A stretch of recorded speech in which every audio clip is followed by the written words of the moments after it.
वासुदेव श्री कृष्ण गोविंद हरे मुरारी हे नाथ नारायण वासुदेव श्री कृष्ण गोविंद हरे मुरारी हरि बोल। हे नाथ नारायण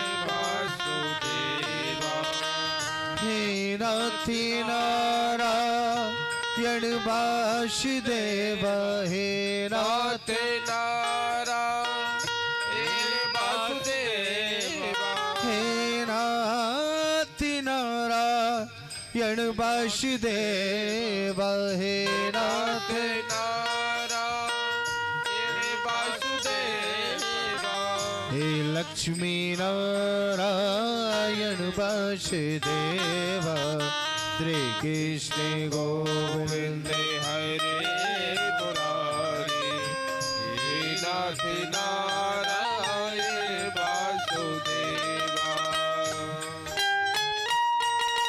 आप लोग भी तालियों का स्वागत कर दें।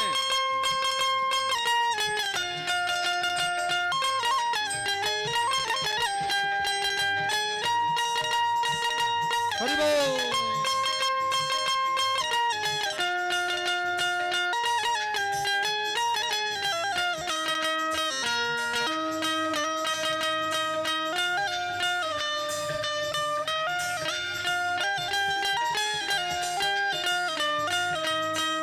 पितमाते स्वामी सखा हमारे पितमाते स्वामी सखा हमारे पितमाते स्वामी सखा हमारे पितमाते स्वामी सखा हमारे हे नाथ नारायण वासुदेव कृष्ण गोविंद हरे मुरारी हे नाथ नारायण वासुदेव श्री कृष्ण गोविंद हरे मुरारी हे नाथ नारायण वासुदेव श्री कृष्ण गोविंद हरे मुरारी हे नाथ नारायण वासुदेवा। सभी लोग करतल ध्वनि से भगवान का संकीर्तन करते हुए और कहते हुए राधे कृष्णा राधे कृष्णा राधे कृष्णा राधे राधे राधे कृष्णा राधे कृष्णा राधे कृष्णा राधे कृष्णा राधे कृष्णा राधे राधे राधे कृष्णा राधे राधे कृष्णा राधे कृष्णा राधे कृष्णा राधे राधे राधे कृष्णा राधे राधे कृष्णा राधे कृष्णा राधे कृष्णा राधे राधे राधे कृष्णा राधे राधे कृष्णा राधे कृष्णा राधे कृष्णा राधे राधे राधे कृष्णा राधे कृष्णा राधे राधे कृष्णा राधे कृष्णा राधे कृष्णा राधे राधे राधे कृष्णा राधे राधे कृष्णा राधे कृष्णा राधे कृष्णा राधे राधे राधे कृष्णा राधे कृष्णा राधे राधे कृष्णा राधे कृष्णा राधे कृष्णा राधे राधे राधे कृष्णा राधे कृष्णा राधे कृष्णा राधे राधे कृष्णा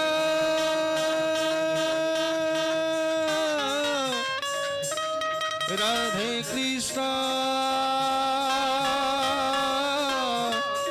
हरे हरे राधे कृष्णा हरे हरे। बोलिए श्री बांके बिहारी लाल की जय हो। यह परम सौभाग्य का विषय है जो श्रीमद् भागवत का महात्म्य है। आज हम और आप महात्म्य की कथा श्रवण करेंगे। कथा सुनने से क्या होता है, इसके फायदे क्या हैं, श्रीमद् भागवत की कथा क्यों श्रवण करना चाहिए, इसमें श्रोता और वक्ता के नियम बताए हैं। कि श्रोता को क्या करना चाहिए, क्या नहीं करना चाहिए, और वक्ता को क्या करना चाहिए और क्या नहीं।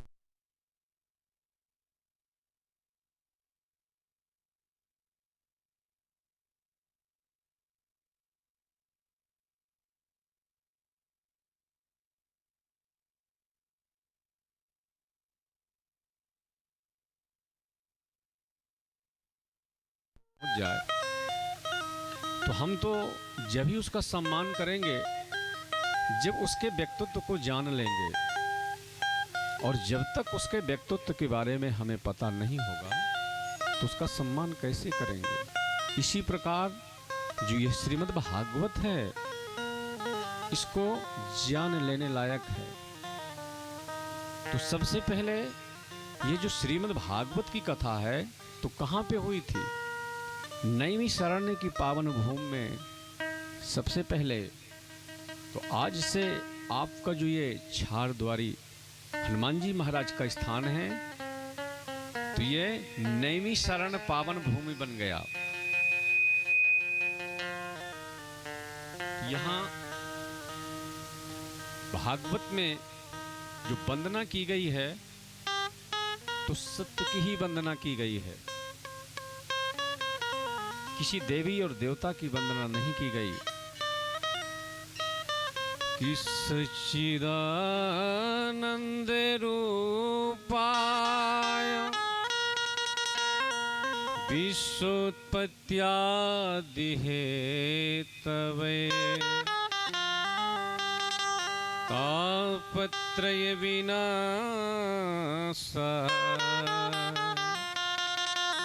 श्री कृष्णाय वयं नुमः, श्री कृष्णाय वयं नुमः। यहाँ जो वंदना की गई है कि सच्चिदानंद रूपाय विश्वोत्पत्त्यादि हेतवे तापत्रय विनाशाय श्री कृष्णाय वयं नुमः। तो भगवान का स्वरूप कैसा है? सतघन, चित्तघन और आनंद घन। यदि शाब्दिक भाव से देखा जाए कहते हैं सच्चिदानंद रूपाया विश्वोत्पत्त्यादि हेतवे। सत्य क्या है, चित्त क्या है और आनंद क्या है? सच्चिदानंद रूपाया विश्वोत्पत्त्यादि हेतवे तापत्रय विनाशाया श्री कृष्णाय वयं नुमः। सत कहते हैं अविनाशी को, चित यानी प्रकाश, और आनंद का मतलब शास्त्रों में इसकी जो व्याख्या है बहुत लंबी चौड़ी व्याख्या है। ध्यान दीजिएगा, सुख और आनंद में दोनों में अंतर है। पैसे से आप सुख प्राप्त कर सकते हैं पर आनंद नहीं प्राप्त कर सकते। आनंद यदि प्राप्त करना है तो गोविंद के चरणार विंदों का आश्रय जरूर लेना पड़ेगा। जैसा कि आप कहीं किसी व्यक्ति के घर गए, उस व्यक्ति ने बहुत अच्छा माल खिलाया, आपने कहा वाह भैया आनंद आ गया। अरे ये आनंद नहीं है, ये सुख है। तो विश्वोत्पत्त्यादि हेतवे, जो परब्रह्म परमात्मा हैं, जो विश्व की उत्पत्ति स्वयं करते हैं, जो विश्व के हेतु हैं, सच्चिदानंद रूपाया विश्वोत्पत्त्यादि हेतवे तापत्रय विनाशाया। ताप भी 3 प्रकार के होते हैं। कौन कौन? देहिक दैविक भौतिक तापा। दैहिक दैविक भौतिक तापा। दैहिक दैविक भौतिक तापा। राम राज्य का हो नहीं व्यापा। राम राज्य का हो नहीं व्यापा। देहिक दैविक भौतिक तापा। देख देविक। तो यहाँ पर 3 प्रकार के ताप बताए हैं। कौन कौन से? दैहिक, दैविक और भौतिक। जैसा कि हमारे शरीर में कई नाड़ियाँ होती हैं, पर 3 ही नाड़ियाँ विद्यमान होती हैं। कौन कौन सी? वात, पित्त और कफ। इसी प्रकार यहाँ गोविंद की जो वंदना की गई, बोले मैं नहीं, हम सब मिलकर के श्री कृष्णाय वयं नुमः।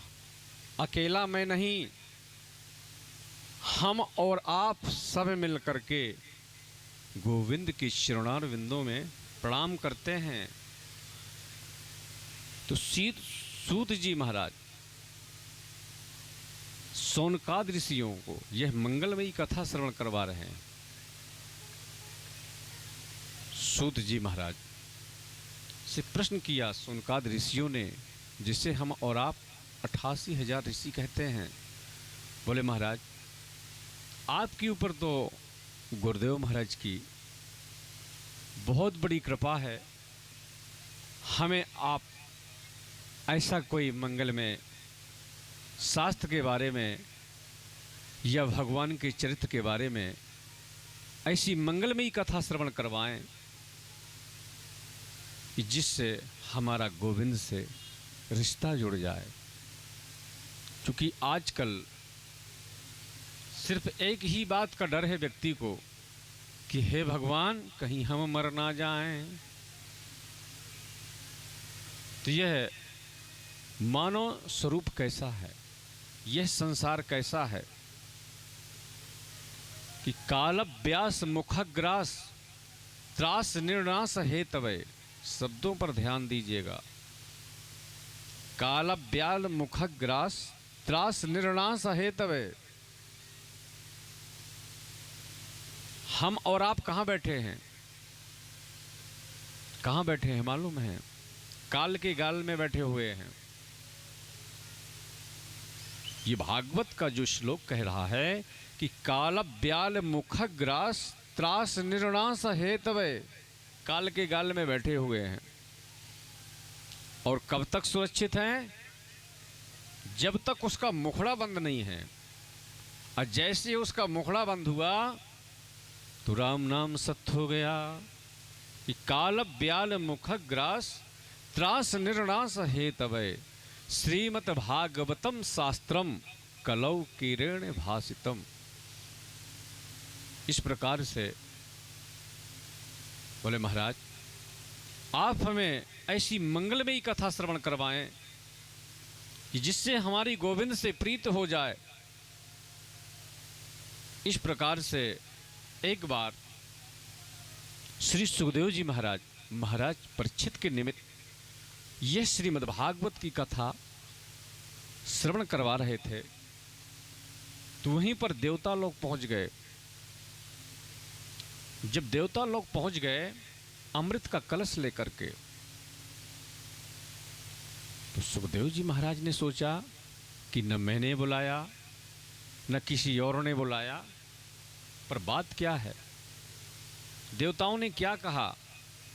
महाराज एक काम करिए, आज के ठीक 7वें दिन जो महाराज परीक्षित को मरने का साप लगा हुआ है, तो ये हम स्वर्ग से अमृत ले आए हैं, तो आप अमृत इन्हें पिला दें। और जो श्रीमद् भागवत कथामृत है ये हमें प्रदान कर दें। तो सबसे पहले सुखदेव जी महाराज बहुत हंसे। बोले अरे देवताओ, अरे ठगियाओ, आना था तो श्रद्धा के पात्र बन करके आते, तुम तो महाठग हो। कहाँ तुम्हारा अमृत, कहाँ श्रीमद् भागवत, इनकी बराबरी नहीं हो सकती। कहाँ तुम्हारा अमृत कांच, कहाँ मेरी श्रीमद् भागवत मणि। इस प्रकार से जब देवताओं को भगा दिया, बोले मैं तुम्हें अपना श्रीमद् भागवत प्रदान नहीं करूंगा। तो जितने भी देवता हैं सब ब्रह्मा जी के पास गए। जब ब्रह्मा जी से शिकायत की बोले महाराज हम तो अमृत का कलश लेकर के गए थे, तो हमें भागवत मृत का पान नहीं करवाया। और आजकल देखो मृतलोक में जब देखे तो जो चाहे वही भागवत सुन लेता है। भाई भागवत की कथा यदि श्रवण करना पड़ेगा तो मृतलोक में आना पड़ेगा। आप स्वर्ग जा सकते हैं भक्ति से, पूजा से, पाठ से, पर श्रीमद् भागवत की कथा वहां नहीं मिलेगी। इस प्रकार से ब्रह्मा जी ने कहा चिंता करने की कोई बात नहीं है, पहले देख लो कि परीक्षित का क्या होता है। कि राज्ञो मोक्षम तथा वीच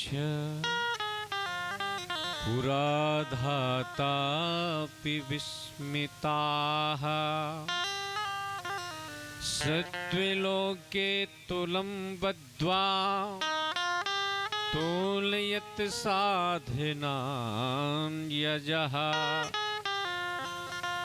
राज्ञो मोक्षम तथा वीच। ब्रह्मा जी ने कहा चिंता करने की कोई बात नहीं है। एक तरफ जितने भी शास्त्र थे समस्त शास्त्रों को एक तराजू पर रखा।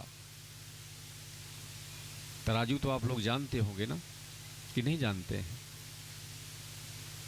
तराजू से जिससे तो तराजू पे एक तरफ समस्त शास्त्रों को रखा और एक तरफ मात्र श्रीमद् भागवत को रखा।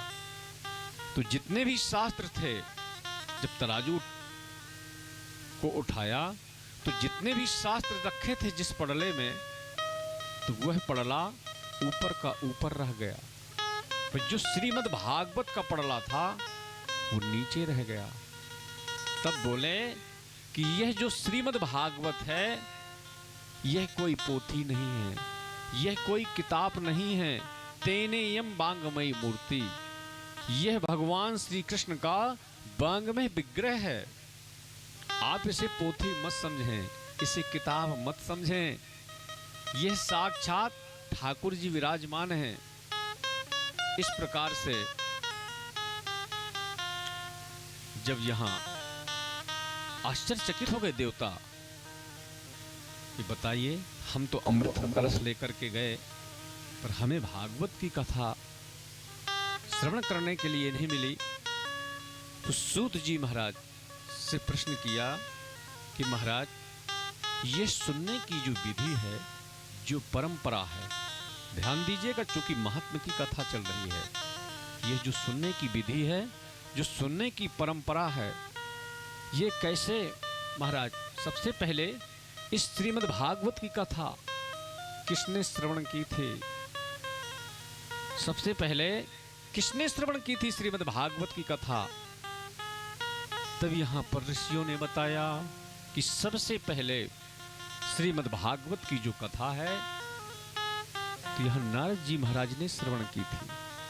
बोले महाराज हमने तो सुना है कि जो ये नारद जी हैं तो 2 घड़ी से ज्यादा कहीं टिकते नहीं, तो 7 दिन बैठ करके श्रीमद् भागवत की कथा कैसे श्रवण कर ली? जरा विस्तार पूर्वक बताने की कृपा करें। कि एकिदाहि विशालायां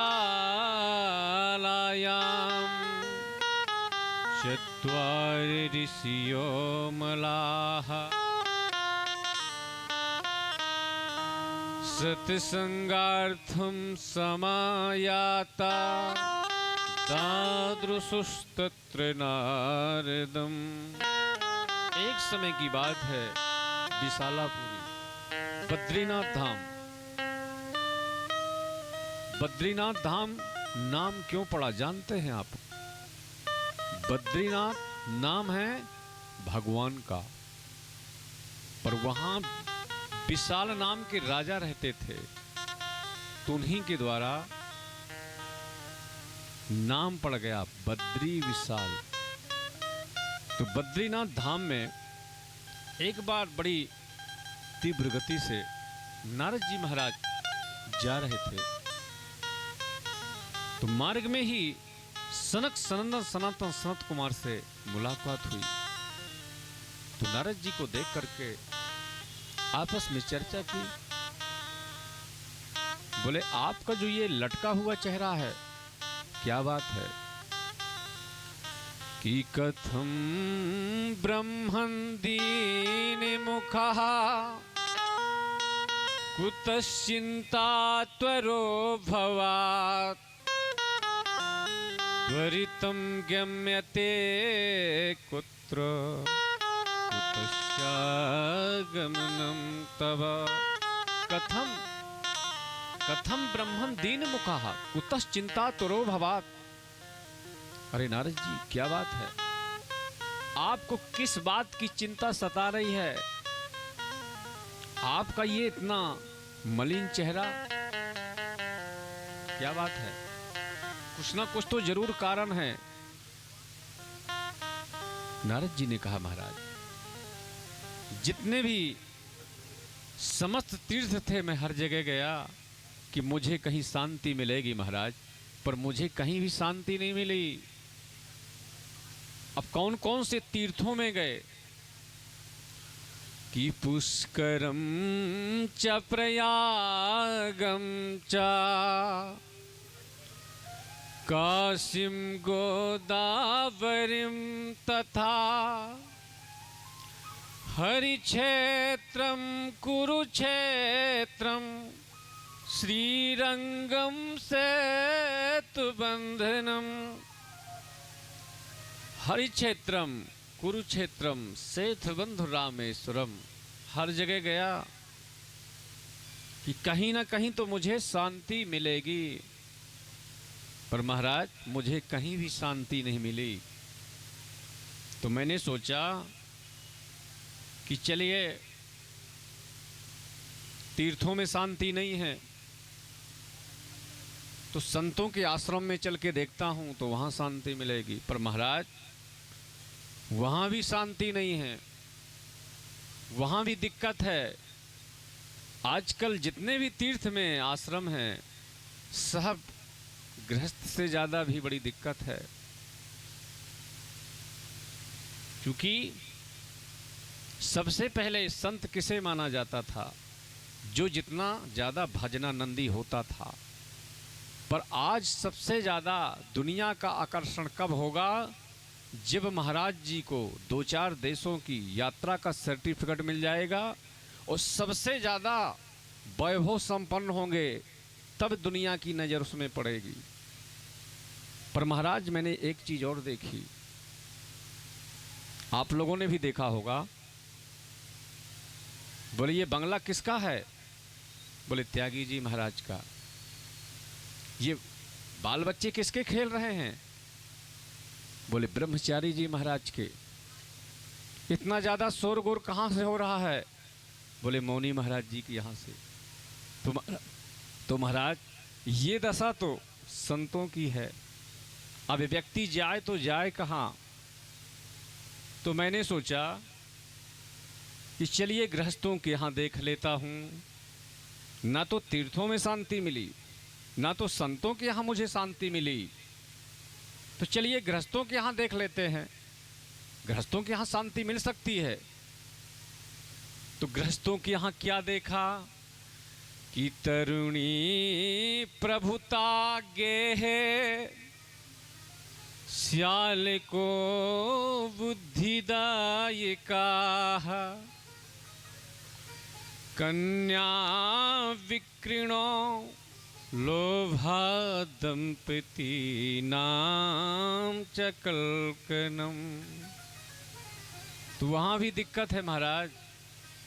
कहते हैं तरुणी प्रभुता गेहे श्याल को बुद्धिदायिका।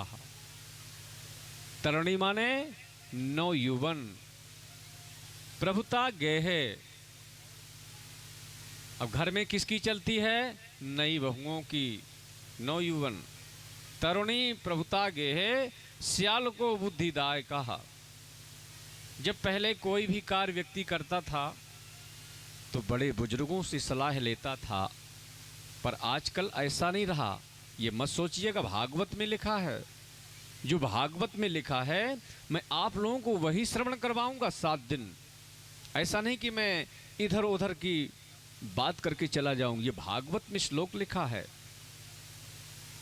पहले जब कोई भी आयोजन होता था घर में, परिवार में, समाज में, तो जो बड़े बुजुर्ग कहते थे उनकी बातों का मान होता था। पर आजकल ऐसा नहीं है। तरुणी प्रभुता गे है, स्याल को बुद्धिदाय कहा। अब सलाह किससे ली जाती है? साले साहब से। और तो और महाराज, आजकल मैंने देखा है कि कन्याओं का क्रय और विक्रय हो रहा है। पहले व्यक्ति अपनी बच्ची की शादी करने जाता था तो सबसे पहले समाज देखता था, परिवार देखता था। पर आजकल ऐसा कुछ नहीं है। जहां रुपया पट गया, पैसा पट गया, संबंध बन गए। आजकल उन्हीं रिश्तों में आए दिन खलबली मची रहती है। उसका कारण है कि विचार तो हमारे मिले नहीं। समधी किसे कहते थे? जिसके विचार सब मिल जाएं। अब विचार तो मिले नहीं, सिर्फ सौदेबाजी हुई है। तो इस प्रकार तो महाराज मैंने सोचा कि गृहस्थों के यहाँ देखा जाए तो गृहस्थों के यहाँ भी शांति नहीं। कन्याओं का क्रय विक्रय हो रहा है महाराज। लोभ इस पराकाष्ठा पर पहुंच गया है। उसी समय मुझे श्रीधाम वृंदावन याद आया। तो मैंने सोचा कि चलो वृंदावन का दर्शन कर लेता हूं।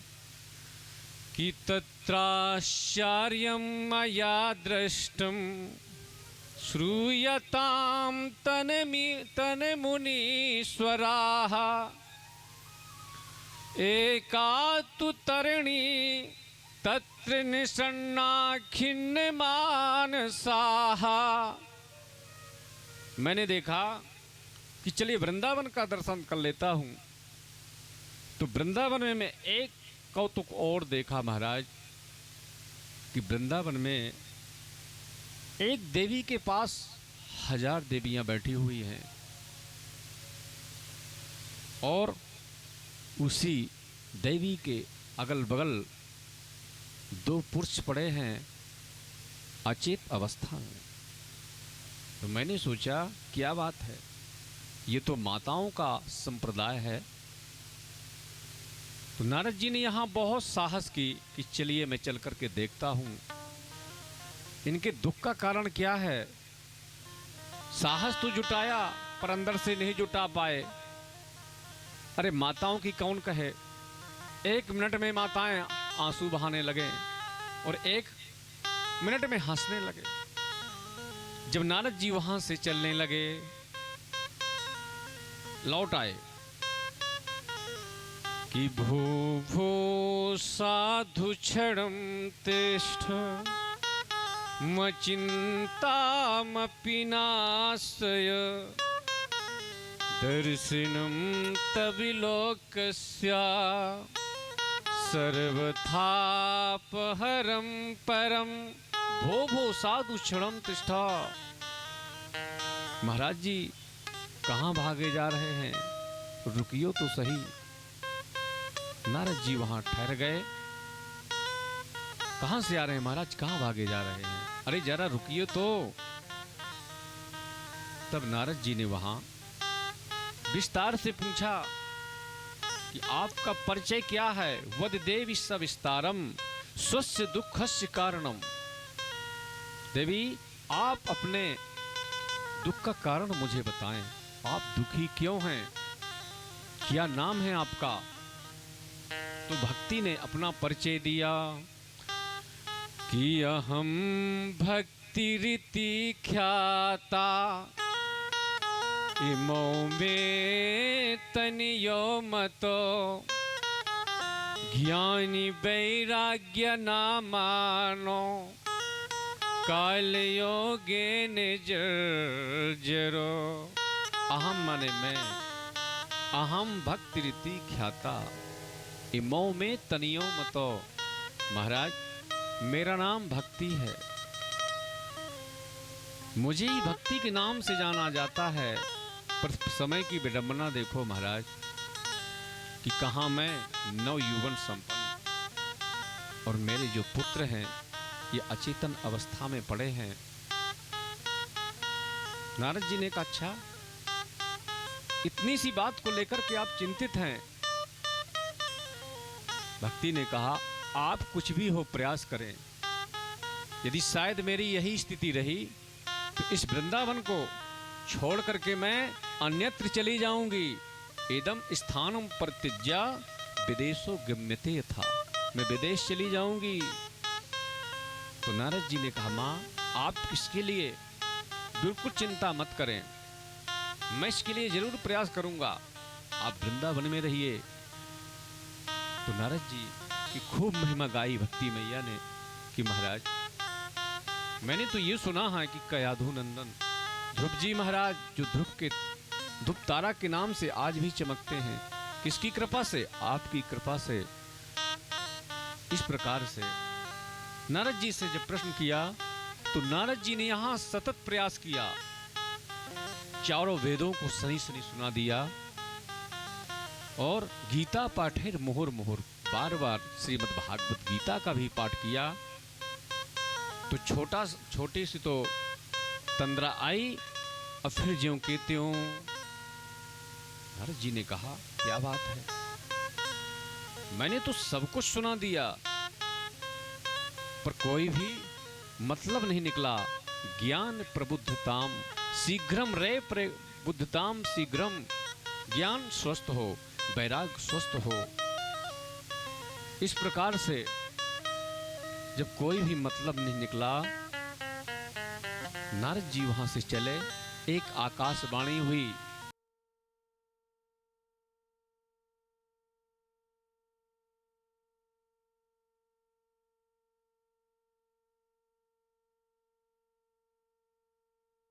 कहे आप प्रयास करो, ये कोई बात थोड़ी हुई। अरे कम से कम उस वैद्य का नाम बता दे, कम से कम उस डॉक्टर का नाम बता दे तो हम उस डॉक्टर के पास चले जाएं, उस वैद्य के पास चले जाएं। सिर्फ यही है, हम करिए। नारद जी वहां से चले। इस सत्कर्म क्या है? जो भी संत मिलता है सिर्फ एक ही प्रश्न करते हैं, महाराज जी सत्कर्म किसे कहते हैं? तो जितने भी संत हैं तो पलायन कर जाते हैं। यदि कोई MBBS डॉक्टर छोटे मोटे डॉक्टर से किसी दवा का नाम पूछे तो क्या वो डॉक्टर बता पाएगा? नहीं बता पाएगा। इसी प्रकार जो ये नारद जी हैं, ये ब्रह्मा के पुत्र हैं, किसी संतों से कम नहीं हैं। तो कई लोग संत जो है तो बेचारे पलायन कर जाते हैं कि आजकल हमारा मौन चल रहा है। इस प्रकार से नारद जी ने कहा, महाराज आपने मेरी चिंता का कारण पूछा, वो मैंने आपके सामने रखा। अब आप ही बताइए कि क्या किया जाए। तो सनक सनंदन सनातन सनत कुमार ने कहा, वहीं से सीधे बद्री धाम की ओर चल पड़े। जब बद्रीनाथ धाम की ओर चले, अब कथा करनी है तो कथा तो जब ही संभव है जब श्रोता होंगे। उस समय की बात है जब प्रायः लोग बद्रीनाथ धाम जाते थे और जाने के बाद समाधि लग जाती थी। तो वहीं से बोले संतों से कहिए थोड़ा सा नीचे आए, और गृहस्थों से कहिए थोड़ा सा ऊपर की ओर आए। तो सबसे पहले यह ज्ञान दीप कहाँ प्रज्वलित हुआ था? हरिद्वार में। वहाँ श्रीमद् भागवत की जो कथा है, सुंदर श्रीमद् भागवत के लिए जो सनंदन सनातन सनत कुमार है, उनका तो जीवन है कथा मात्रई की जीवना। अब नारद जी श्रोता बन गए, चारों भाई व्यास पीठ पर आसीन हो गए। एक नियम और है कि जब भी हम कोई कथा प्रवचन सुने, ये यज्ञ में बैठे हैं, तो हमें सपत्नी को, हम पत्नी को भी साथ में लेकर के बैठना चाहिए यदि पत्नी है तो। अब नारद जी बेचारे विरक्त हैं, पत्नी तो है नहीं, तो कहाँ से पत्नी लेकर के आए? इस प्रकार से जब यहाँ पर कथा प्रारंभ हुई तो जितने भी श्रोता थे सब श्रोता आकर के विराजमान हो गए। जितने भी श्रोता थे, जितने भी संत थे, जितने भी गृहस्थ संत थे, सदगृहस्थ थे, सब लोग वहाँ आकर के वो बैठ गए। कोई जय शब्द, नमः शब्द, शंख शब्द थई बचा, कोई जय घूस की घूस कर रहा है। जैसे आप लोग जब कथा श्रवण करते हैं तो कोई हरि नाम संकीर्तन करता है, कोई राम नाम संकीर्तन करता है। इस प्रकार से वहाँ पर कथा हुई। उसी कथा के बीच में भक्ति मैया ने प्रवेश किया। तो भक्ति ने कहा अहम प्रतिष्ठामि, मैं कहाँ विराजमान हो जाऊं। तो वहीं बोला आप भक्तों के हृदय में विराजमान हो जाइए। 14 भुवन में वही धन है जिसके हृदय में भक्ति माधानी विराजमान है। भक्ति सुतो तो तरुणो गृहीत्वा प्रेमैके रूपा सहसा विरासी। भक्ति सुतो तो तरुणो गृहीत्वा प्रेमैके रूपा सहसा विरासी। श्री कृष्ण गोविंद हरे मुरारे हे नाथ नारायण वासुदेव। श्री कृष्ण गोविंद हरे मुरारी। हे नाथ नारायण वासुदेव। हे नाथ नारायण वासुदेव। कि सकल भुवन मध्ये निर्धनास्ति धन्या। निविशति हृदयेषां श्री हरेर भक्ति रेकाः। सकल भुवन में वही धन है जिसके हृदय में भक्ति विराजमान हो जाए। तो ठाकुर जी हमारे आपके हृदय में कब कब्जा करेंगे कि भवन हो, सुंदर हो और निर्मल हो। जब आकर के देखते हैं राग द्वेष छल कपट ईर्षा हाउसफुल, बोले कोई मतलब नहीं। और एक बार आकर के जब उनने देखा कि भवन भी है और सुंदर भी है और निर्मल भी है, तो जल्दी से तो कब्जा करते नहीं। और एक बार यदि विराजमान हो जाएं तो आप कितनी भी कोशिश करें फिर जल्दी से निकलते नहीं। इस प्रकार से जब वहां पर भक्ति को बोले आप भक्तों के हृदय में विराजमान हो जाएं, तो जब भक्ति होगी तभी ज्ञान होगा, अज्ञान होगा तो वैराग अपने आप हो जाएगा। भक्ति के ही बेटा तो हैं ज्ञान और वैराग। यदि भक्ति है ज्ञान नहीं है तो वो भक्ति पंगु है, और ज्ञान है वैराग्य नहीं है तो क्या मतलब।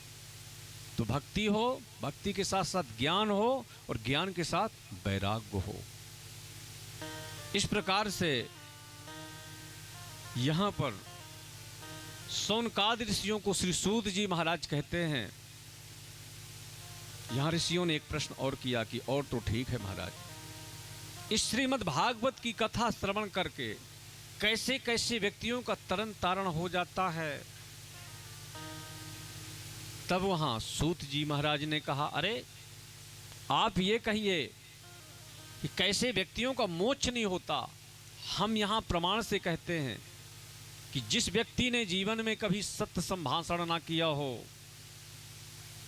जिस व्यक्ति ने आज तक धर्म कर्म ना किया हो, इतना तक जिस व्यक्ति का परम संकृता से जन्म हुआ हो। परम संकृता का मतलब होता है माँ किसी बिरादरी की और पिता किसी बिरादरी का। और तो और जो व्यक्ति की अनायास मृत्यु हो जाए, मृत्यु के बाद भूत बन जाए, प्रेत बन जाए, पिशाच बन जाए, कुछ भी हो जाए, ऐसा व्यक्ति भी श्रीमद् भागवत की कथा श्रवण कर ले तो उसकी भी मुक्ति हो जाती है। बोले आपके पास इसका प्रमाण है? बोले हाँ हमारे पास इसका प्रमाण है कि ये मानवाः पाप कृतस्तु सर्वदा सदा दुराचारी रता विमार्गगाः। क्रोधाग्निदग्धः कुटिलशिकामिनाः सप्ताहि यज्ञेन कलौ पुनन्ति ते। यहाँ पर एक इतिहास सुनाया। एक नगर है जिसका नाम है आनंद नगर। उसमें एक पंडित जी रहते हैं जिसका नाम है आत्मदेव जी महाराज। बड़े सीधे साधे संपन्न ब्राह्मण। वही वृत्ति करना, जो मिल जाना उसी से संतुष्ट रहना। और उनकी जो पंडितानी है उनका नाम है श्रीमती धुंधली देवी। उनका क्या स्वभाव है कि जब तक पड़ोसियों से लाठी चार्ज न हो जाए, इधर की बात उधर ना कर दें, जब तक भोजन ही हजम नहीं होता। क्योंकि उनके ऊपर भगवान की बहुत बड़ी महती कृपा है, ये तो स्वभाव है। और जब बात करती है तो ऐसा लगता है कि जैसे एकदम नमक छिड़क दिया हो। और पति देव के सामने ऐसा बन के रहती हैं कि जैसे साक्षात लक्ष्मी हो। और जैसे पति देव घर के बाहर गए, फिर देखो देवी जी का चलावा। तो ये स्वभाव है। और जब तक आपस में लाठी चार्ज ना हो जाए, इधर की बात उधर ना कर दें, जब तक उनका भोजन ही हजम नहीं होता। एक दिन पंडित जी ने आपस में चर्चा की कि आजकल मैं बहुत परेशान रहता हूं। तो गांव वालों ने कहा, क्या बात है महाराज? बोले, मैंने घर में एक गाय पाल रखी है बरसों से, उसके भी अभी तक कोई बच्चा बचिया नहीं है। और एक तुलसी का वृक्ष लगा चुका हूं, रोज पानी देता हूं, पर वो भी सूख जाती है। अब गांव के लोगों ने मालूम है क्या कहना प्रारंभ किया। अरे महाराज, गृह शांति करवा लो, लग रहा है कि आजकल आपके पितर ठीक नहीं चल रहे हैं। पंडित जी बेचारे सीधे साधे, पंडित जी वहां से अपने गृह का त्याग किया। गृहम त्यक्त्वा वनम गतः, अपने गृह का त्याग करके अब वन के लिए चले गए। बोले, जब तक मुझे पुत्र प्राप्ति का वरदान नहीं मिलेगा, जब तक मैं घर लौटने वाला नहीं। एक सरोवर में बैठे बैठे पंडित जी रोदन कर रहे थे। वहीं से एक महात्मा जी निकल पड़े। महात्मा जी ने सोचा, हो सकता है हमारे प्रभु के लिए रो रहा हो। तो महात्मा जी ने पूछा कि कथम रोदसी विप्रा त्वं काते चिंता बलीयसी वदत्वं सत्वरं मह्यां स्वस्य दुःखस्य कारणम्।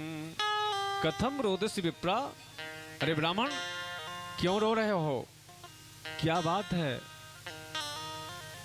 ब्राह्मण ने संत जी के चरणों में गिर के कहा, महाराज और तो घर में खाने पीने के लिए सब कुछ भरा पड़ा है, पर महाराज एक बेटा हो जाता तो कितना अच्छा रहता। संत जी ने कहा, रे मैं तो सोच रहा था ये मेरे प्रभु के लिए रो रहा होगा, पर ये बेटे के लिए रो रहा है। संत ने बहुत समझाया, अरे क्या करोगे बेटा लेकर के, किसको सुख मिला बेटा से, छोड़ो भगवान का भजन करो। पंडित जी ने कहा, महाराज जो आप मुझे प्रवचन सुना रहे हैं, मैं भी पढ़ा लिखा हूँ, इस प्रकार के प्रवचन तो मैं भी खूब सुना लेता हूँ, पर मुझे कुछ भी हो जाए आप पुत्र प्राप्ति का वरदान दें। कि मुंचा ज्ञानम प्रजारूपा बलिष्ठा कर्मणो गति है। कि विवेकम तु समास्याद् त्यज्य संसार वासिनम। अरे पंडित जी छोड़ो, मालूम है तुम्हें राजा सगर के 60,000 पुत्र थे, पीढ़ियां लग गईं तरन तारण करने में। छोड़ो, आपने महात्मा अंग का नाम सुना होगा, उनका पुत्र था बैन, कितना नास्तिक निकला। बहुत समझाया बोले कुछ भी हो महाराज, मुझे तो आप पुत्र प्राप्ति का वरदान दें। जब तक मुझे पुत्र प्राप्ति का वरदान नहीं मिलेगा, जब तक मैं यहां से लौट करके जाने वाला नहीं हूं। संत जी समझ गए कि अब तो इसे बेटे का भूत सवार है, ये नहीं मानने वाला। संत जी ने कहा कि सप्त जन्मावधि तव पुत्रो नैव च पुत्रो नैवा। अरे पंडित जी, एक जन्म की क्या बात करते हो? मैं कहता हूं कि मैं तुम्हारी ललाट रेखा देख रहा हूं, तुम्हारे 7 जन्मों तक पुत्र प्राप्ति का वरदान नहीं है। वहीं पंडित जी चरणों में गिरे, बोले महाराज, मैं तो इस जन्म की बात कर रहा था, आपने तो मेरा 7 गुना टेंशन और बढ़ाया महाराज। अब तो कुछ भी हो, मुझे प्राप्ति का वरदान दें। इस बार यदि आपने मुझे पुत्र प्राप्ति का वरदान नहीं दिया, तो अब की बार मैं आपके चरणों में ऐसा सिर पटकूंगा महाराज कि अपना यहीं प्रणाम कर लूंगा। अब तो संत जी की धड़कन तेज हो गई। बोले हे भगवान, बेमतलब में कहां से हमने ये ब्रह्म हत्या मोल ले ली। उसी समय संत जी ने एक फल दिया। बोले इस फल को ले जा करके अपनी पत्नी को खिला देना, तो निश्चित है कि पुत्र हो जाएगा। अब पंडित जी वहां से फल लिए आए और पत्नी को दिया।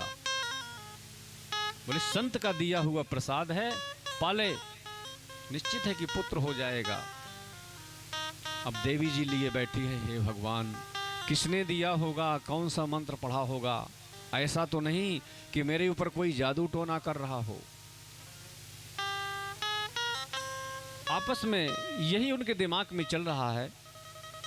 उतने में उसकी एक सहेली आई। सहेली ने पूछा, अरे धुंधली, इस तरह क्यों बैठी है, क्या बात है? बोले बहन ये बता कि कभी फल खाने में भी बच्चा होता है? बोले मतलब?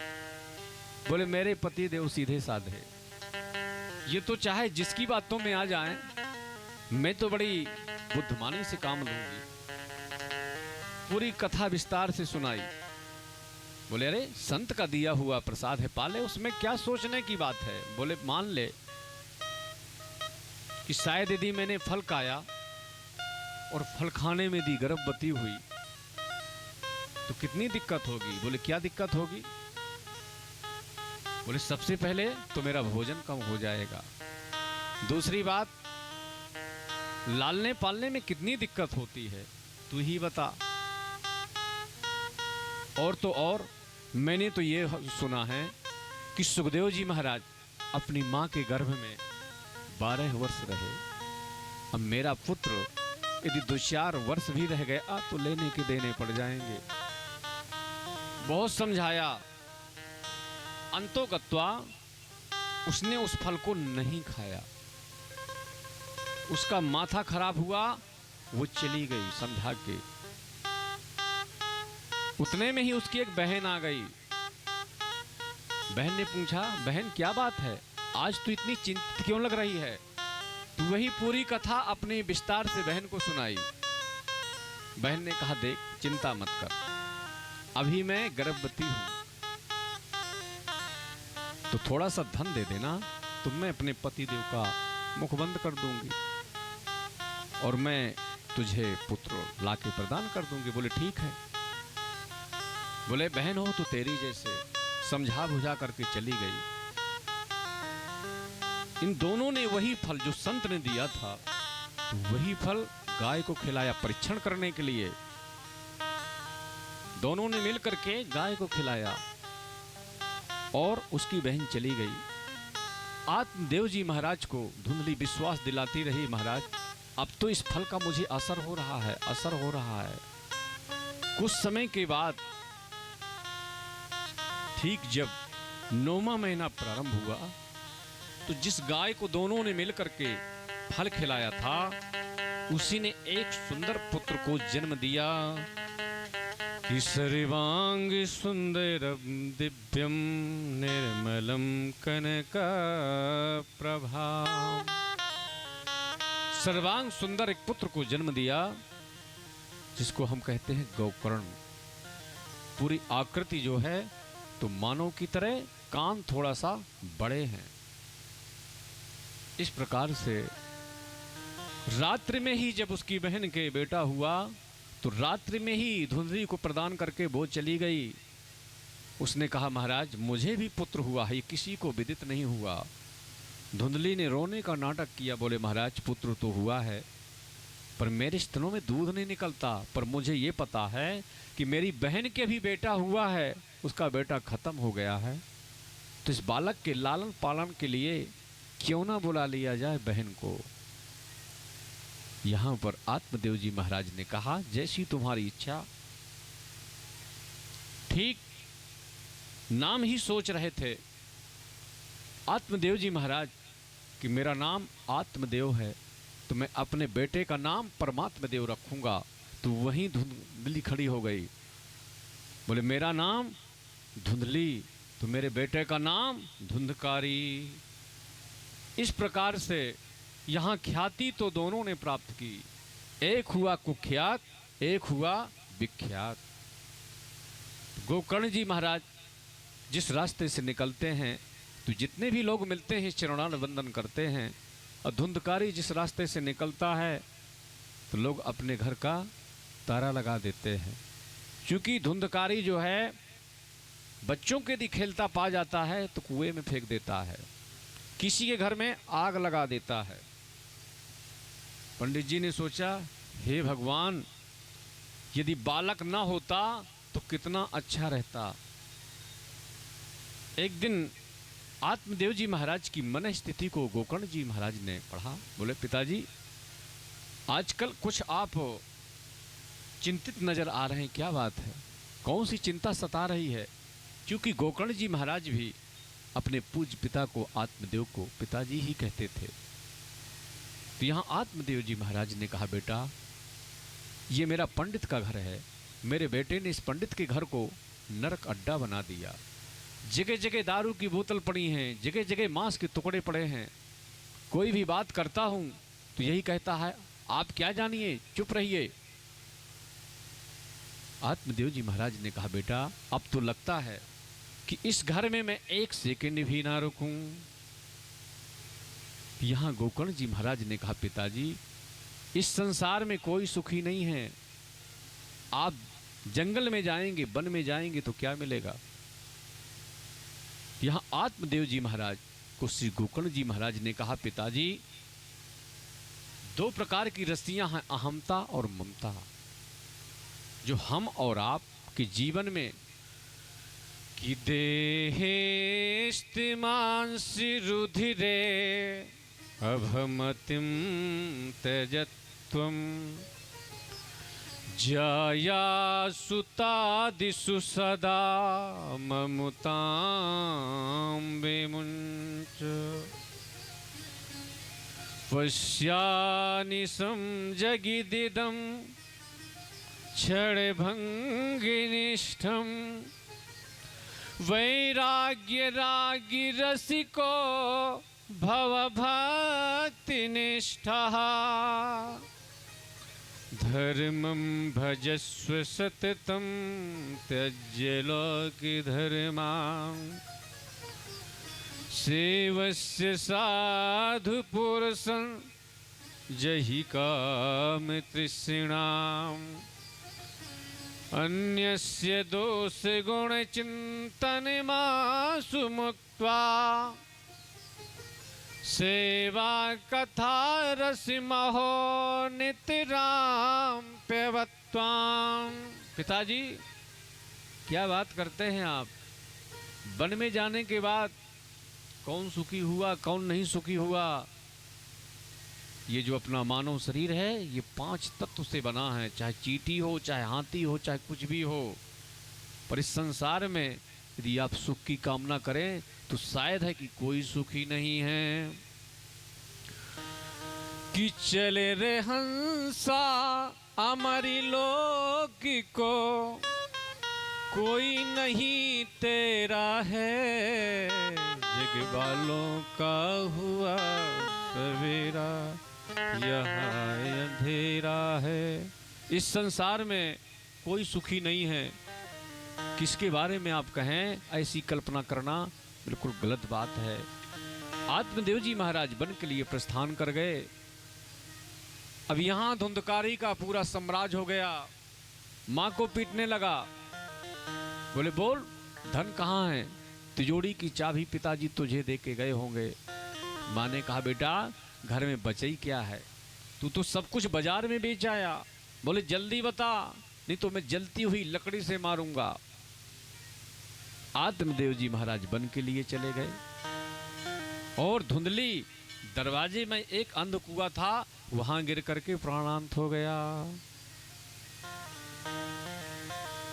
अब यहां पर गोकर्ण जी ने सोचा कि हो सकता है अब हमारा ही नंबर हो। बोले पिताजी वन के लिए चले गए, मैया सिधार गई, अब हमारा भी नंबर है तो हम क्यों चक्कर में फंसे। तो गोकर्ण जी महाराज तीर्थयाटन के लिए निकल गए। अब तो धुंधकारी ने यहां 5-5 वैश्यों को रख लिया, 5 गड़काओं को रखा। चोरी करने लगा, डकैती डालने लगा। एक दिन गड़काओं ने कहा अरे ये चोरी करता है, डकैती करता है, तो निश्चित है एक न एक दिन पकड़ा जाएगा। और जिस दिन ये पकड़ा गया तो निश्चित है कि हमारी भी पिटाई होगी, तो क्यों ना इसे ठिकाने लगा दिया जाए। तो वहीं पर सोते हुए धुंधकारी को उन्हीं गड़काओं ने रस्सी का फंदा लगाया और रस्सी का फंदा लगा करके जब धुंधकारी की मृत्यु हुई तो आग के अंगार उसके मुख में डाला। जब उसका प्राणांत हुआ तो वहीं गड्ढा खोद करके दफना करके और आगे बढ़ गई। जब यह समाचार गोकर्ण जी महाराज को पता लगा तो गोकर्ण जी महाराज ने गया में जा करके और पिंडदान किया, जिसको कहते हैं श्राद्ध की। जब तीर्थ करके गोकर्ण जी महाराज आए तो गोकर्ण जी महाराज ने सोचा कि यही तो आत्मदेव जी महाराज का महल है, इसी महल में मैं विश्राम कर लूंगा। और यदि मैं बस्ती में जाऊंगा तो लोगों को मेरे स्वागत में दिक्कत होगी, रात्रि का समय है। जैसे गोकर्ण जी महाराज ने आराम करना चाहा तो कहीं भेड़ की आवाज, कहीं हाथी की आवाज, कहीं रोने की आवाज। तो गोकर्ण जी महाराज ने सोचा रे मैं ये आत्मदेव जी महाराज के महल में क्या देख रहा हूं। तो जैसे गोकर्ण जी महाराज ने संज्ञा मात्रम चका रहा, जैसे गोकर्ण जी महाराज ने हाथ में जल लेकर के जो जोर का छींटा मारा तो एक आवाज निकली, दिखता कोई नहीं है। कि अहम भ्राता त्वदीयोऽस्मिन् धुन्धिकारीति नामताः स्वकीयेनैव दोषेण ब्रह्मत्वं नासितं मया। अहम भ्राता त्वदीयोऽस्मिन् धुन्धकारीति नामता। गोकर्ण जी ने कहा रे धुंधकारी, मैंने तुम्हारे निमित्त गया में श्राद्ध की थी, तुम प्रेत बने पड़े हो। बोले भैया एक श्राद्ध नहीं, आप 1000 श्राद्ध कर दें, मैं उच्च कोटि का प्रेत हूं, मेरी ऐसी मुक्ति होने वाली नहीं है। अब तो यहां गोकर्ण जी महाराज चक्कर में पड़ गए, अब क्या किया जाए। सभी संतों से पूछा, विप्रों से पूछा, जब कोई निर्णय नहीं हुआ तब वहां पर गोकर्ण जी महाराज ने अपने तपो और बल से भगवान भुवन भास्कर सूर्य का रथ रोक दिया। तो भगवान सूर्य ने कहा श्रीमद् भागवतान मुक्ति ही सप्ताहम वाचनम कुरु। आप श्रीमद् भागवत का सप्ताह ज्ञान यज्ञ करें। जब तक श्रीमद् भागवत का सप्ताह ज्ञान यज्ञ नहीं करेंगे जब तक इनकी मुक्ति होने वाली नहीं है। उसी समय आषाढ़ मास में श्री गोकर्ण जी महाराज ने सुंदर श्रीमद् भागवत का भव्य आयोजन किया और धुंधकारी के निमित्त यह कथा सबसे पहले आषाढ़ मास में हुई थी। वहीं पर सुंदर व्यासपीठ बनाई और सामने 3 आसन डाले, एक ज्ञान के लिए, एक वैराग के लिए, एक भक्ति के लिए। वहीं स्वरम एक बांस का बगीचा लगा था, क्योंकि धुंधकारी आसन पे तो बैठ नहीं सकता था। तो जब सुंदर ये भव्य आयोजन हुआ तो वहीं धुंधकारी भी कथा को श्रवण कर रहा था। तो जैसे पहले दिन कथा हुई, एक ग्रंथि चटक गई, दूसरे दिन कथा हुई तो दूसरी ग्रंथि, तीसरे दिन इस प्रकार करते करते सब 7 दिन में 7 ग्रंथि चटक गई।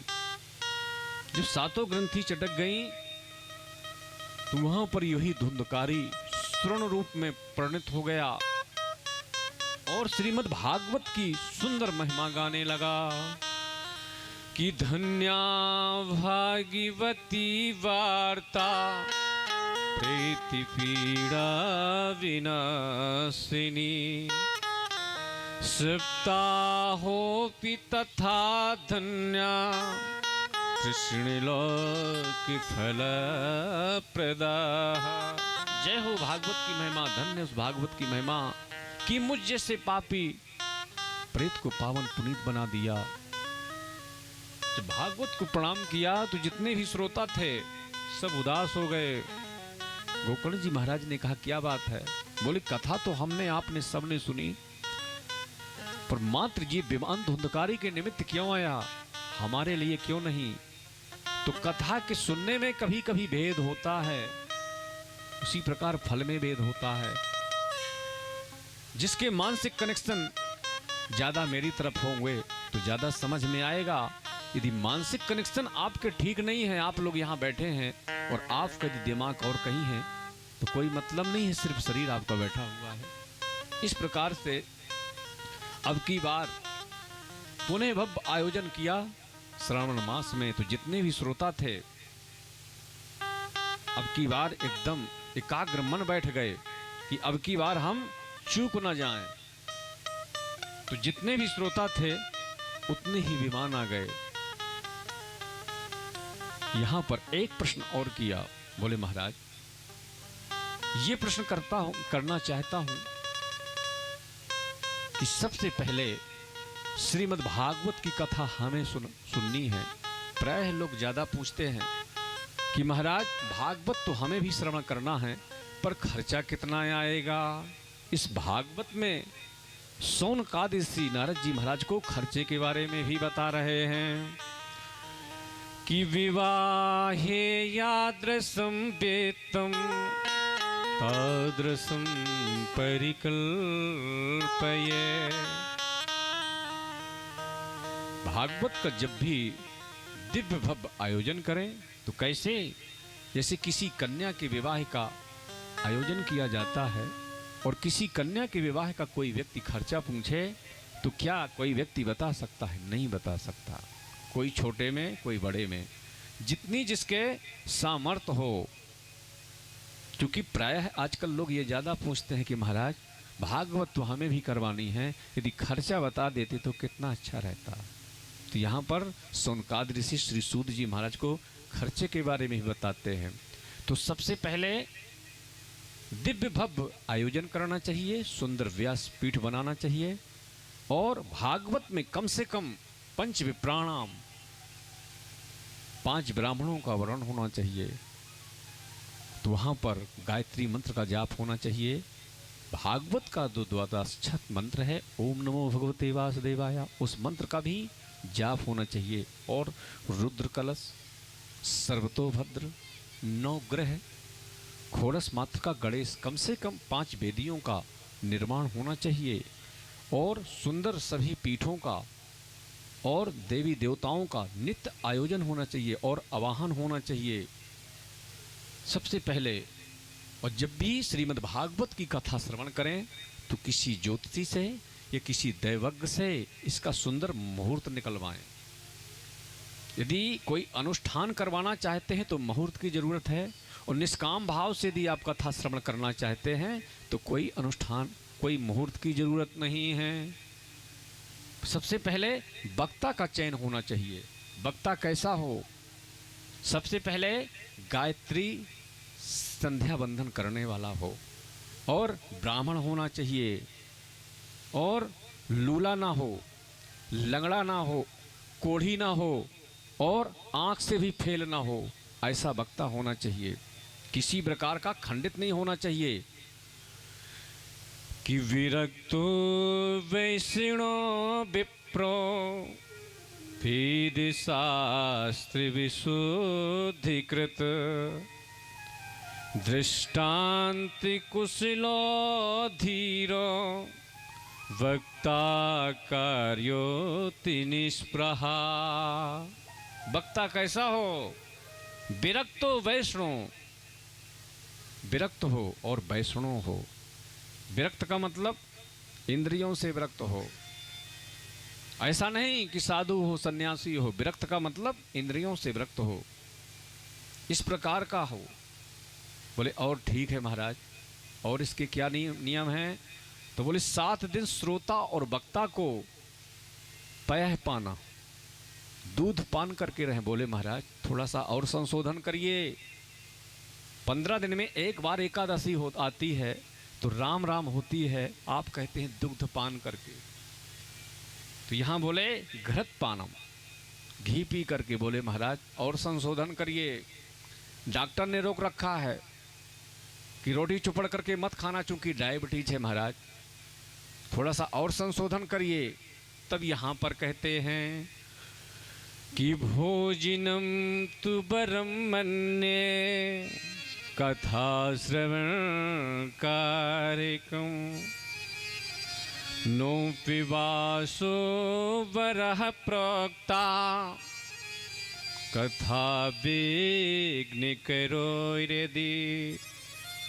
भोजनम तु वरम मन्ये, एक बार नहीं, दिन में आप 4 बार प्रसाद पाएं, पर कथा में किसी भी प्रकार का विघ्न नहीं आना चाहिए।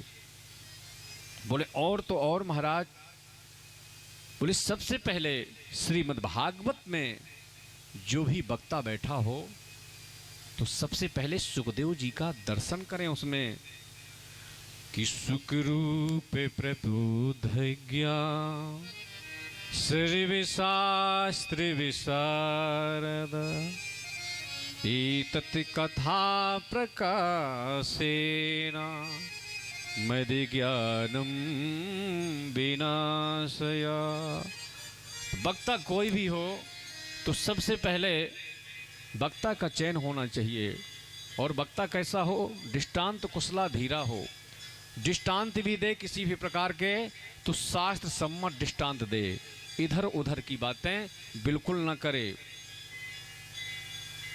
एक भजन और उसके बाद आरती करेंगे। जो भी कल का टाइम हो तो आप लोग ठीक उसी टाइम के हिसाब से, चूंकि आप लोगों का भी मन लग नहीं रहा है, बैठे हैं आप लोग, मैं समझ सकता हूं कि आप लोग यहाँ बैठे हैं, चित्त पता नहीं कहाँ हैं। हरि संतन के संग लागिरे तेरी अच्छी बनेगी। हाँ संतन के संग लागिरे तेरी अच्छी बनेगी। संतन के संग लागिरे तेरी अच्छी बनेगी। अच्छी बनेगी तेरी बिगड़ी बनेगी। अच्छी बनेगी तेरी बिगड़ी बनेगी। अच्छी बनेगी तेरी बिगड़ी बनेगी। अच्छी बनेगी तेरी बिगड़ी बनेगी। होए तेरो बड़ भाग रे तेरी अच्छी बनेगी। होए तेरो बड़ भाग रे तेरी अच्छी बनेगी। संतन के संग लागी रे तेरी अच्छी बनेगी।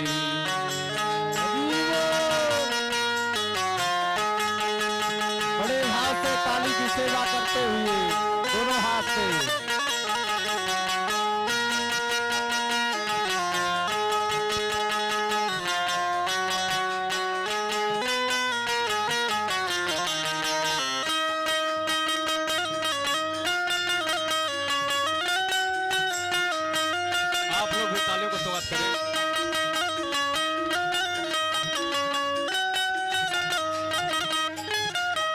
संतन संगी कर पुण्य कमाई, संतन संगे कर पुण्य कमाई, संतन संगी कर पुण्य कमाई, संतन संगे कर पुण्य कमाई, पुण्य कमाई हाँ पुण्य कमाई, पुण्य कमाई हाँ पुण्य कमाई। हो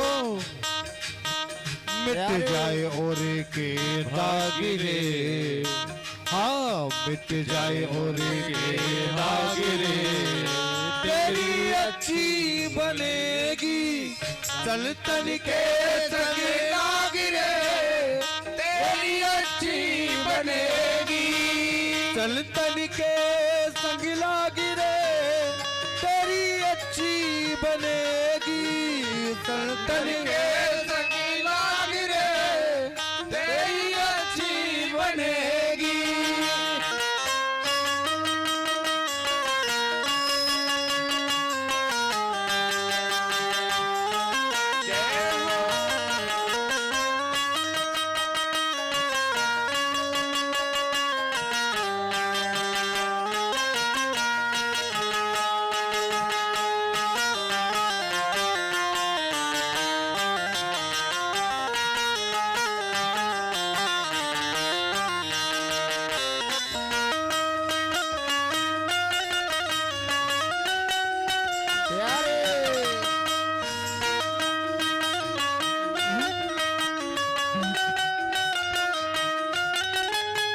ध्रुव की बन गई प्रहलाद की बन गई, ध्रुव की बन गई प्रहलाद की बन गई, ध्रुव की बन गई प्रहलाद की बन गई, ध्रुव की बन गई प्रहलाद की बन गई, ध्रुव की बन गई प्रहलाद की बन गई, बन गई प्रहलाद की बन गई।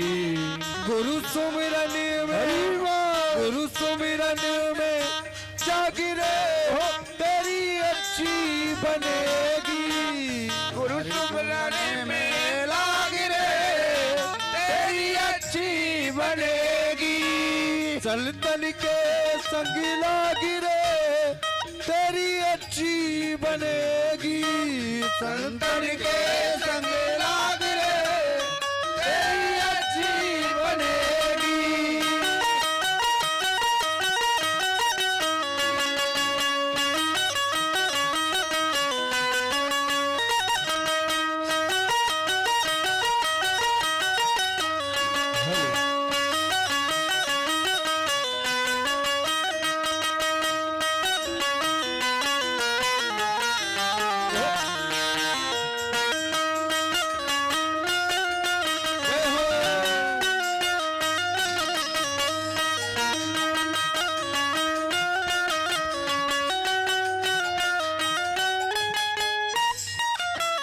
कागा से तोहे हंस करेंगे, कागा से तोहे हंस करेंगे, कागा से तोहे हंस करेंगे, कागा से तोहे हंस करेंगे। मिट जाए और के दागिरे, हाँ मिट जाए और के दागिरे, प्यारे तेरी अच्छी बनेगी, मिट जाए उनके दागिरे तेरी अच्छी बनेगी, सल्तन के संग लागिरे तेरी अच्छी बनेगी, सल्तन के संग लागिरे तेरी अच्छी बनेगी। हाँ सल्तन के संग लागिरे तेरी अच्छी बनेगी, सल्तन के संग लागिरे तेरी अच्छी बनेगी, सल्तन के संग लागिरे तेरी अच्छी बनेगी, सल्तन के संग लागिरे तेरी अच्छी अच्छी बनेगी। तेरी अच्छी बनेगी, तेरी अच्छी बनेगी। सभी लोग खड़े होकर के बड़े श्रद्धा भाव से भागवत भगवान की आरती का दर्शन लाभ लेंगे। और माइक वाले भैया आवाज बढ़ाओ। ओ भैया माइक वाले भैया आवाज खोलो थोड़ा। आरती से पूर्व हम लोग ध्यान देंगे कल के पावनमय प्रसंग में पूज्य महाराज श्री जी के अमृतमयी वाणी के द्वारा हम लोग भगवान के 24 अवतारों की कथा और नारद जी श्री व्यास जी को उपदेश दे रहे हैं। 18 पुराण की रचना कैसे हुई ये कथा कल के पावनमय प्रसंग में हम लोग श्रवण करेंगे। भगवान की जन्म की कथा महाभारत की कथा के माध्यम से हम लोग श्रवण करेंगे। और ठीक सायं मेला में श्री सुखदेव भगवान का पूजन आरती के सम्मिलित में उपस्थित होंगे। भारी से भारी संख्या में आए। आज प्रथम दिवस था, किन्हीं कारणों के बस आज विलम्ब हुआ। होता है पहला दिन थोड़ा व्यवस्था बनाने में। आप लोगों के अथक प्रयास से आज ये कार्यक्रम जो है कार्यक्रम प्रारंभ हुआ है। रहने से आपकी जो श्रद्धा है, आपकी जो भक्ति है, पूर्ण विश्वास है गोविंद उसी क्षण हमारे हृदय में बैठ जाते हैं जिस दिन से आप लोगों ने अथक प्रयास से आज ये भगवती रूपी गंगा में जो कि आपका फलस्वरूप स्वयं परिणित हो रहा है, आप लोग देख रहे हैं। आइए बड़े श्रद्धा भाव से आरती का दर्शन करेंगे। ओम ज्वाला मालिन्ये नमः रत्नेश्वर्यै नमः। ओम चंद्रमा मनसो जातचक्षो सूर्यो अजायत श्रोत्राद्वायुष्य प्राणश्च मुखादग्निरजाय। श्री भागवत भगवान की है आरती।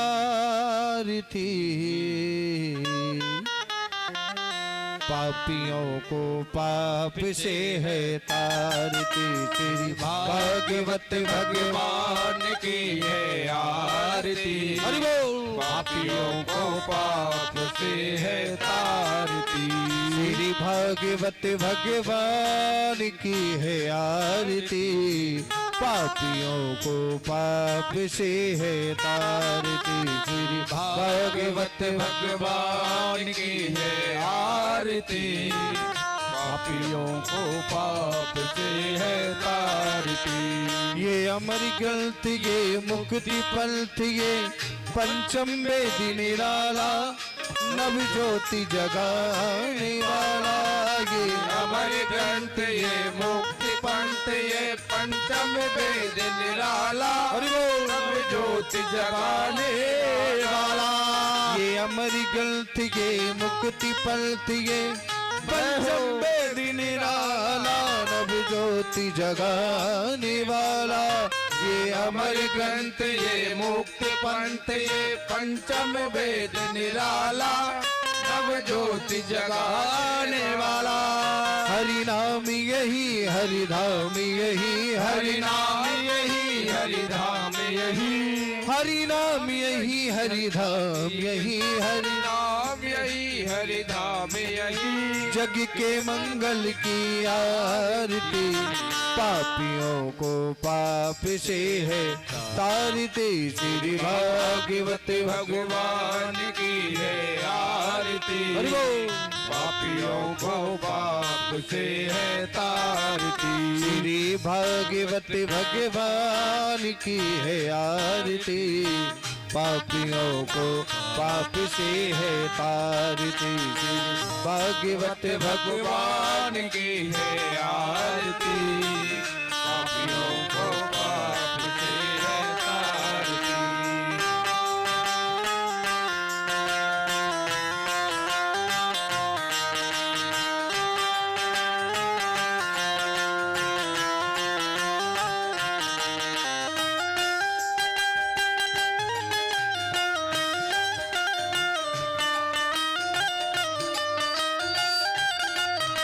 ये शांति गीत पावन पुनीत पापों को मिटाने वाला हरि दर्श कराने वाला। ये शांति गीत पावन पुनीत पापों को मिटाने वाला हरि दर्श कराने वाला। ये शांति गीत पावन पुनीत पापों को मिटाने वाला, हरि दर्श कराने वाला, ये शांति गीत पावन पुनीत पापों को मिटाने वाला, हरि दर्श कराने वाला। ये सुख करिणी ये दुख हरिणी, ये सुख करिणी ये दुख हरिणी, ये सुख करिणी ये दुख हरिणी, ये दुख करनी ये दुख हरनी। श्री मधुसूदन की आरती, पापियों को पाप से है तारती, श्री भागवत भागवत भगवान की है आरती, पापियों को पाप से है तारती।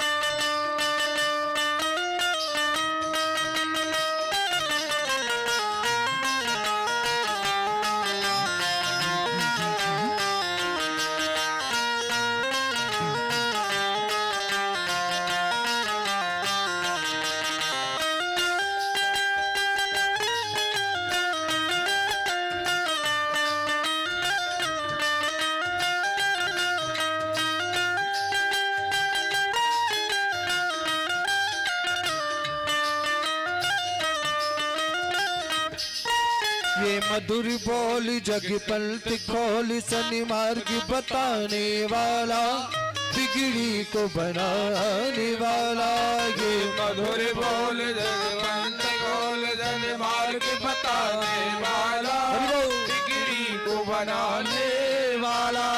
ये मधुर बोल जग पलट खोल, शनि मार्ग बताने वाला, बिगड़ी को बनाने वाला, ये मधुर बोल जगवंत बोल जन मार्ग बताने वाला, बिगड़ी को बनाने वाला।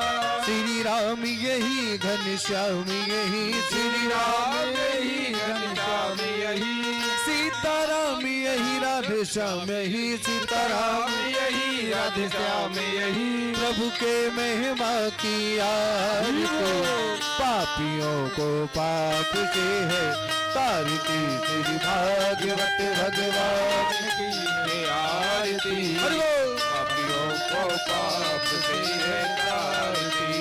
कर्पूर गौरम करुणावतारम संसार सारम दुर्गेन्द्रहारम सदा वसंतम हृदयारविंदे भवम भवानी चैतम नमामि। त्वमेव माता च पिता त्वमेव, त्वमेव बन्धुश्च सखा त्वमेव, त्वमेव विद्या त्रिगुणं त्वमेव, त्वमेव सर्वं मम देव देव। श्री भागवत श्री भागवत श्री भागवत भगवान की है आरती, पापियों को पाप से है तारती, श्री भागवत भगवान की है आरती, पापियों को